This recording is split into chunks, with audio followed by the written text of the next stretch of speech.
faa'iidooyin badanna wuu leeyahay oo ay ka mid tahay qofka ibtiisa iyo ishiisuba inay urursanaatay xaaraan ka urursanaato labada inkaartu ka dhacdaaba waa ishan iyo ibta hoose labadaas iyo afka saddexdaasba waa u asturnaanayaan hadday ruuxa dumarihi nin leedahay ama ninkuba uu xaas leeyahay waa u dhowrsoonaanayaan sacaadada iyo raaxada adduunyada inay tahay orida wanaagsan ama odayga wanaagsan nusuustu way qirayaan oo nabigu wuxuu tilmaamay adduunyada waa iska raaxo raaxadeedana waxa u fiican ori wanaagsan oday wanaagsanna waa la mid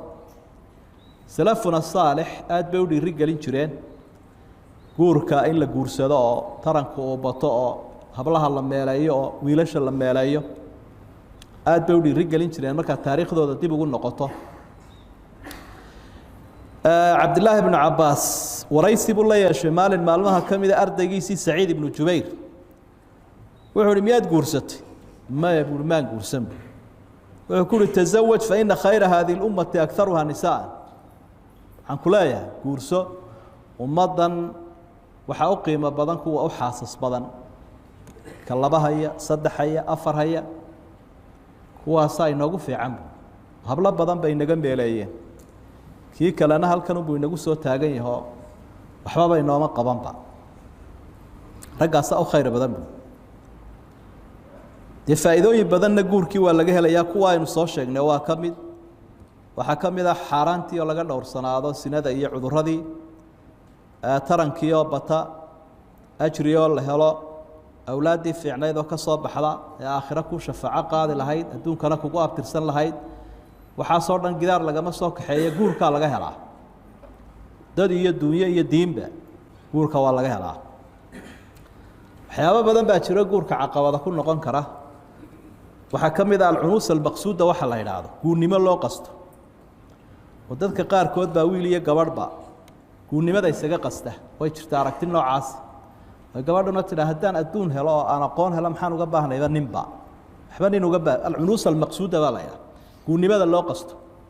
iyo nin isaguna doobnimadaba iska jeclaadaba waa cudur jira waxaa ka mid a qilatu haqaafa aqoontan aynu ka warramayno inaanu qofku haynin oo arrin diiniya inuu qofku u aamino arrin ijtimaaci unbay u aaminsan yihin oo bulshahaaneed laakiin qofku markuu diin ahaan u aaminsan yahi inuu ilaahay ugu dhowaanayo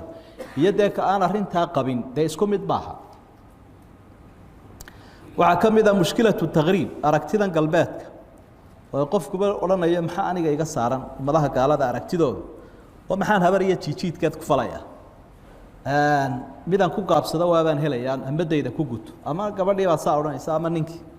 waaba saxmadbe inaad mid un iska masruufto oo meel un ay kuu fadhido ama ciyaalla unaad xambaarsanaato waxaasiba waa culaysba inaad raaxaysataad u baahantao dalxiisto oo dee keligaa iska socoto waxaaga keligaa cunto marka hami ummadeed iyo hami aakhire iyo hami wanaag midna kuma jiro qofka ah aragti kale waxaa jirta iyaduna wax la yidhaahdo mashaakilka ka mida badaalada ama shaqo la-aanta iyo dee dadkii oo aan diyaar u ahayn inay wax soo saaraan qofki dee hadduu waxba soo saari waayo waxna qabsan waayo dee reerna meelayn kari maayo mas-uuliyad qaadi kari maayo waxba ma hayadaasunbuu la soo taagnaanaya waxba aanan haynin waanu qaban karaa laakiin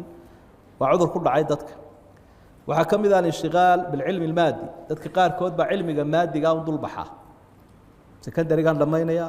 digrigaan dhammaynaya masterkaan dhammaynaya b h d daan samaynaya khibrad baan yeelanaya 40 sanaa buu isku taagayba waa kaa quustayba qofkiiba inantiina mar hadday 40 gaadhay dhalmadaysi kanina mar hadduu 40 gaadhay kii nin ahaana oo doobguun uu noqday waabuu ka baqanaya hablihii marka dambena inuu la hadlaaba ku adkaanaysaba nooc kale u soo baxay almuhim arrimahaasoo dhamme caqabad bay ku mid yihiin